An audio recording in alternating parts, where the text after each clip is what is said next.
Let's see what kind of gaming experience we can get in 2024 with the 12GB version of the RTX 3060 at 1080p resolution.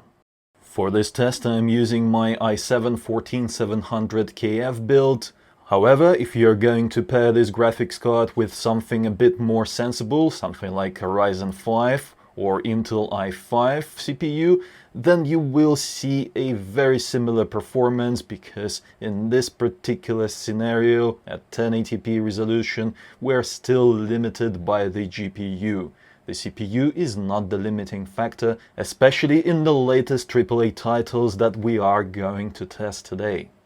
If you need PC parts recommendations to pair with the RTX 3060, then check them out in the description below. I'll have both AMD and Intel options, as well as this graphics card linked in the description below. Let's start with Horizon Forbidden West, and I'm going to show you the graphics settings that I think work the best. We are at 1080p, DLSS set to quality. Don't forget to disable NVIDIA Reflex, because it doesn't work well in this game.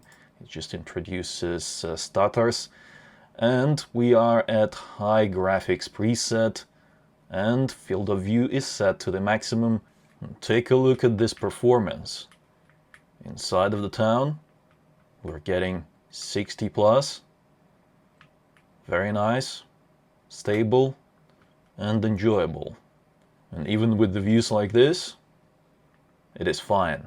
And even in a more demanding scene, like this one here, where there's lots of machines, lots of enemies nearby, we're still getting above 50 FPS. Even though it is not perfect, I would very much prefer it to stay above 60 at all times. Unfortunately, that is not possible in a modern game using the RTX 3060. And I remind you that we are using DLSS, so there's that. We are not at native resolution. If you're wondering what the performance is like with the same high graphics preset but without DLSS, then let's have a look. You see what I mean? We are getting 40 plus FPS right now. So this is less than ideal, if I may say so. It'll definitely drop below 40 from time to time, so this is not great. Not great at all. Another acceptable way to play this game is by using DLSS quality and setting the graphics preset to very high. That way we still get 60 plus FPS in the town. And yeah, take a look at that. Beautiful, 59. And there's fairly a lot going on the screen right now in this particular scene. So the performance is pretty good, I would say. However, if we enter another area where we've had lower FPS previously, we're getting 53, yes, 50. So this is still okay. 46. So it's not the best experience. And that's why I told you that it is better to use high graphics preset, because in situations like this one here, you'll just have a much smoother, much more pleasant experience. I can't say that this is horrible by any means, but it is not perfect. When the FPS drops below 50, it's just not as pleasant. But as you can see, you can still play this game like that, no issues. It is a big shame that frame generation technology is not available on the RTX 3060. It would help a lot actually in this particular game, well, in other games as well, because frame generation, it works great. And it would work very well with this kind of frame rate. If we get 50 to 60 FPS and enable frame generation, the gameplay would have been much smoother and much more enjoyable. And the thing is that the RTX 3060 does have 12 gigabytes of memory, which is actually what is needed to run frame generation. Frame generation does consume video memory. That is why it doesn't really work well on 8 gigabyte graphics cards, such as the RTX 4060 and 4060 Ti. Even though those graphics cards are quite powerful, you can't really take advantage of frame generation purely because there's just not enough VRAM. But if you want a true 60 plus FPS experience with the RTX 3060, then you'll have to drop the graphics preset down to medium. And let's disable DLSS for a moment. And have a look at that. Without DLSS, even on medium graphics preset, we still can't have a consistent 60 plus FPS experience. So this is quite disturbing that even at 1080p in the latest games using the RTX 3060, we are not getting a 60 plus FPS experience. To make it happen, we will have to use DLSS. Let's set it to quality, and there we go. We're getting 80, 90, 70 plus FPS over here. And it doesn't drop below 60, as you may have noticed in this particular area right here.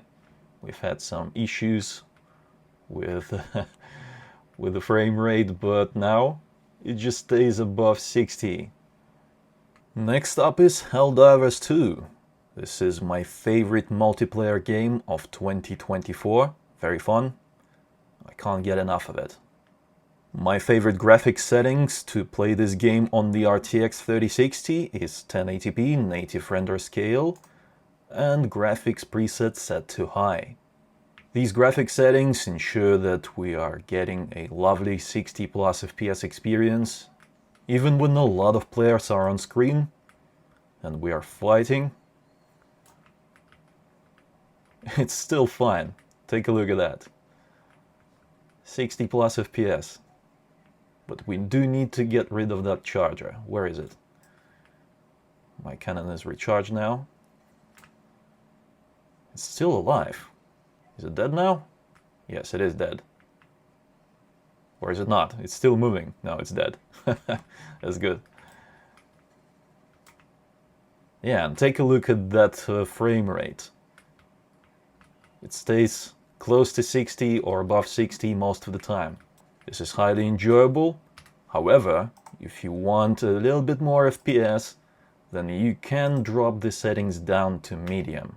And that will ensure that the FPS is a bit higher and you won't drop below 60 no matter what. Let's finish this guy off. Boom. Yes. Oh, I got charged by another one. But yeah, take a look at that. It's a great experience on medium preset. Oh my god. Why so many tornadoes over here? This is just crazy. Let's call... Oh. I'm burning. How did I survive? I do not know. Yeah, let's take a look at what kind of performance you can get with the absolute maximum quality preset. That's Ultra. And have a look at this. 40 plus. So it is still playable. Amazing. Although I do not want to play this game like that. I really want that 60 plus FPS experience because this is a fast-paced game. I really want a smooth experience. That's why I think it is wise to stick to high graphics preset, because it looks great and the performance is good enough to enjoy the game. Stays close to 60. It does dip below 60 from time to time, but not by much. It's still a great experience. So that is what I want to see. Great effects, high quality, and high FPS. Alan Wake 2 came out in October last year, but it remains one of the most intensive games in terms of graphics, so it requires a lot of GPU power. That is why I want to showcase this game in this video. Because basically this is the worst case scenario you will encounter. My personal favorite settings is this: DLSS set to quality and graphics preset set to high. Ray tracing is disabled. And take a look at this performance. We're getting over 60 FPS indoors. Pretty nice. This is the kind of areas that you'll be spending a lot of time in this game. And let's go outside as well, just to have a look at what that is like. Close to 70 FPS. Pretty nice. However, there will be more graphically demanding scenes and areas, like this one here, where there's forest, the FPS just drops. Take a look at that. 50 FPS. But that is pretty close to the worst case scenario. So, oh, look at that, 40 plus FPS just then. So once you reach this kind of scene, it would make sense to actually drop the graphics preset down to medium. We're still hovering at around 50, so even reducing graphics quality further, it will not guarantee you a consistent 60 plus FPS experience in this game. But honestly, I am pretty shocked that this game even runs this well on the 3060. I was expecting performance to be way worse. Because even on medium, if you want to play at native resolution, take a look at that. Now I've disabled DLSS, we're on medium preset, and have a look at the performance. We're at 50 plus FPS in this scene that is not particularly demanding. So yeah, playing Alan Wake 2 at native resolution at 1080p using the RTX 3060 is not a good idea. And that's the thing. The 3060 is no longer the king.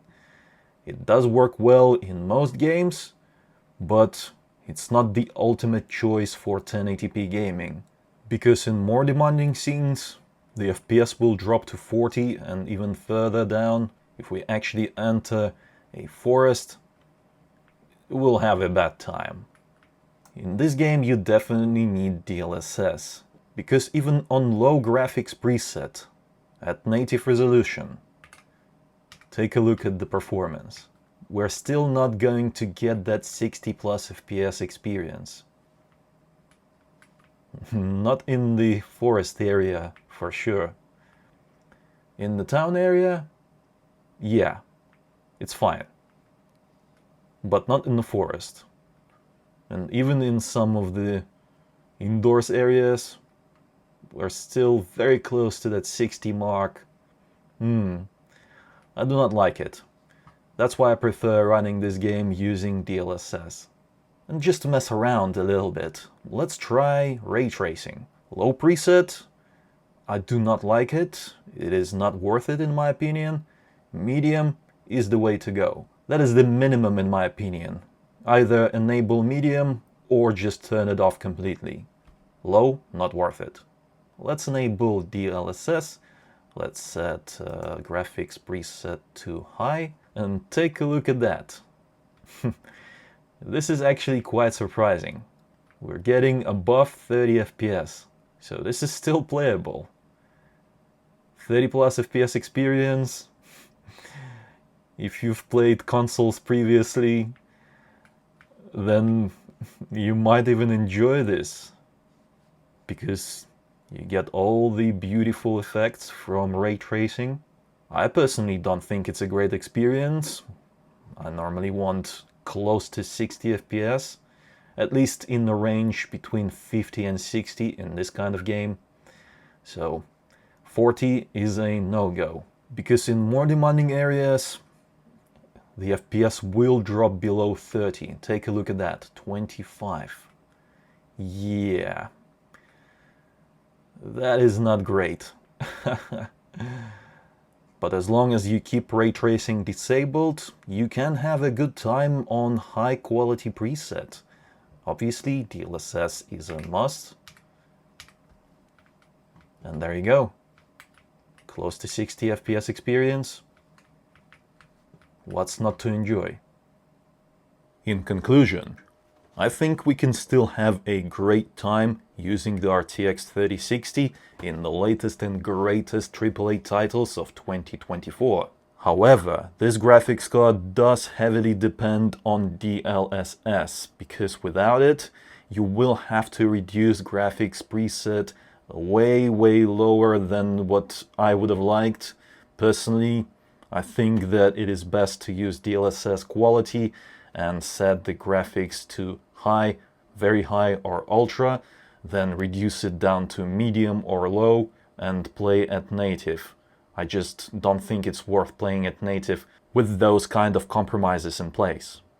It is a huge shame that the 3060 does not support frame generation, because that would have made the experience way better in the latest games.